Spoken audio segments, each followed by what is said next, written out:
Welcome, Gunrunner.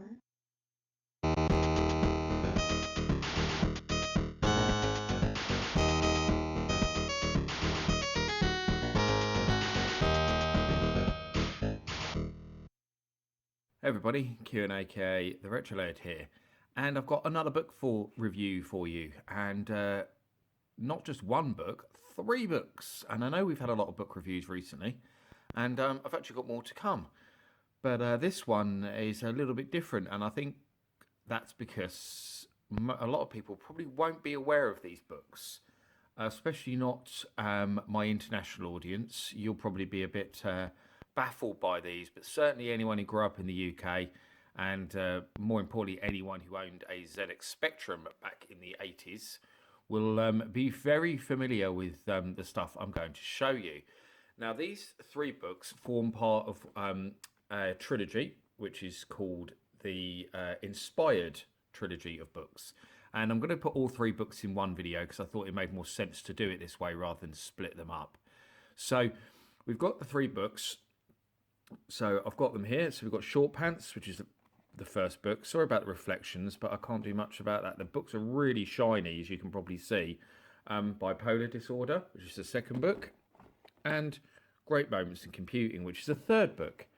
And these are books by Mel Croucher and Robin Evans, as you can already see, who will be better known to people as Automator, the classic software label for the Spectrum. And Mel Croucher's quite often credited as being one of the guys who really kick-started the home computing industry in the UK, a pretty important figure back then.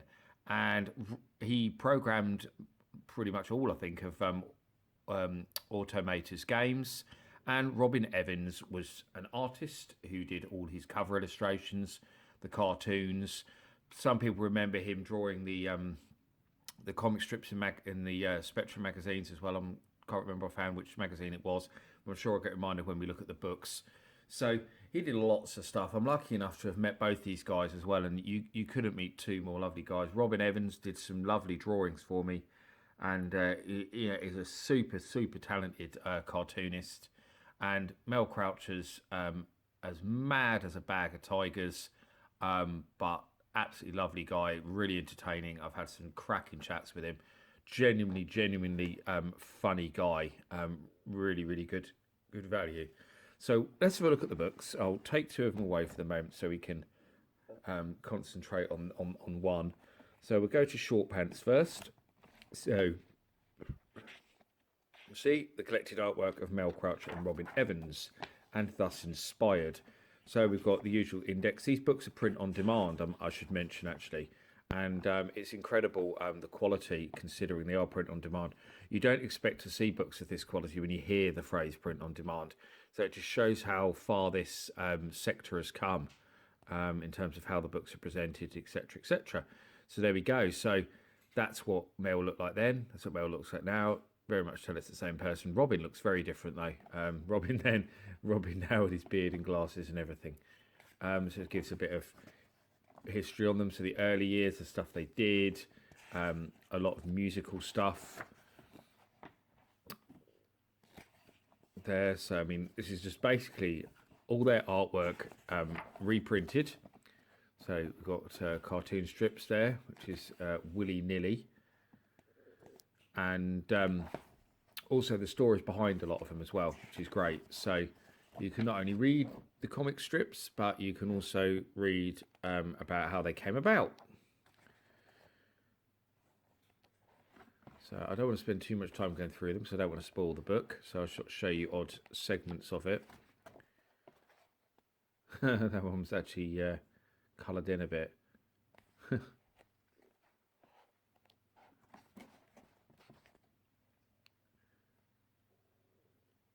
So there we go. This is the Games Machine there. So they had stuff appear in the Games Machine. That was the magazine that they appeared in. That was a Newsfield magazine, I think. The same people who did Crash and Zap. I think he had cartoons in Crash. That seems to ring a bell as well. So lots of stuff here. John Pertwee and Mel Croucher. anyone in the UK will be very familiar with John Pertwee as well. There's some books. So if you like your art, then yes, this is going to be a book. These are going to be books for you, especially cartoon art in particular, and even more so if you like their crazy games that they made, stuff like Pi-Man and Morris and the Bikers. My name's Groucho. Was it My Name's Groucho? You in a Fat Cigar or something like that? It's one of them called. So that's the first one.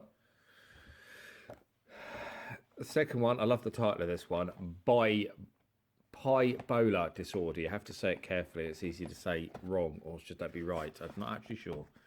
So there we go. So this goes more into the artwork of the actual games. So you'll see there we've got Crusoe, we've got Piebald, New Wheels John, Morris Meets the Bikers. I said that one, Pi-in-ere. Early sketches of the Pi-Man himself, so you can see how the Pi-Man evolved, which is really interesting. The Pyland Bugle cartoons, the Pi-maniacs. So there we go, Pi-mania. And of course they ran some crazy competitions with their games to try and solve them, where people could win prizes. So it's got a lot about that kind of stuff. So there's Deus Ex Machina, which I've probably just said wrong, but that features some pretty amazing people like Ian Dury, John Pertwee, Donna Bailey, Frankie Howard, as well as Mel himself. So there's lots of images there. You can see Frankie Howard up the top there, and John Pertwee down there, who obviously people remember as Wurzel Gummidge, of course. Vote Pi-Man. So the scans came out really well. Surprising how well they are, considering how old some of these must have been, and they've been cleaned up pretty well to get them in there, get them in here. So yeah, it's pretty amazing actually. But the amount of art that's in here and the cartoons, and it's pretty incredible. There's a mail order form there at the bottom of that one as well, so you could order the games. So most of them were around £6, but some were a bit more expensive, like Deus Ex Machina was 15 quid, which would have been pretty expensive back then, but I suppose it's because it was billed as a kind of super game with lots of extra features and stuff. And Pi-mania was a tenner as well, but otherwise they were all pretty normal prices. So yeah, there's some nice colour stuff at the back there. As Pi-Man's Greatest Hits, his recent album that he did that was available, and it mentions the other volumes there. And so let's look at the very last one. As usual, one of my cats is trying to muscle in on the camera, so hopefully he won't, because we know what he's like. Basil, the big ginger one, you might have seen him previously on many of my videos. As soon as I get the camera out on the camera stand, he just appears from nowhere, and yeah, it's quite insistent that he needs to be involved in the video. So here we go. We're on Great Moments in Computing. So there's the Great Moments in Computing cartoons that he did. Going into colour ones as well. These are really funny. These are really good. Some of these. Really good. I mean, these are like 1996, some of these 1998, so we're going right the way through this series. These are really good though. I think even sort of modern millennials are going to get this humour. They might find a lot of the stuff in the previous books a bit bizarre, and a lot of it was quite of the time in many ways as well, but some of this people should get, everyone should get really.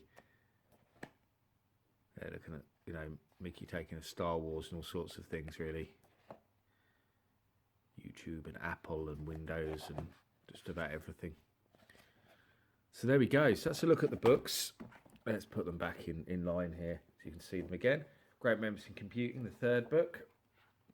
The second book, Pi-bolar Disorder, and Short Pants. There we go. The first book. So yeah. If you like cartoons and comic books, then you'll definitely enjoy these. If you enjoyed the craziness of Automator's games back in the 80s, then you're definitely going to enjoy these. Um, if you like the whole world of 80s computing, especially the Spectrum in general, you're probably going to find a lot of stuff in these interesting. There's something a bit different to the usual, you know, autobiographical books or stories of games developers or whatever it is in pixels. These are something very different altogether, and serves as a nice break from those books and shows us a very different side of the industry and the way it crossed over into other sectors such as music and film and stuff like that.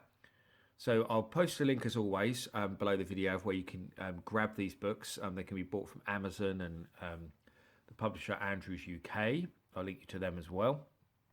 And yeah, if these interest you, then go and grab them, because they're really nice books, and I've really enjoyed spending some time with them. I've had them now for a little while. I've taken a little time to do this review because I always like to sit on books and give them a good look and a good read before I do my review. And these will now take pride of place on my bookshelf with all my other retro gaming related books. So I highly recommend you pick these up. I hope you enjoyed this video. Thank you for watching, and as always, I'll see you for another video very soon. Bye bye.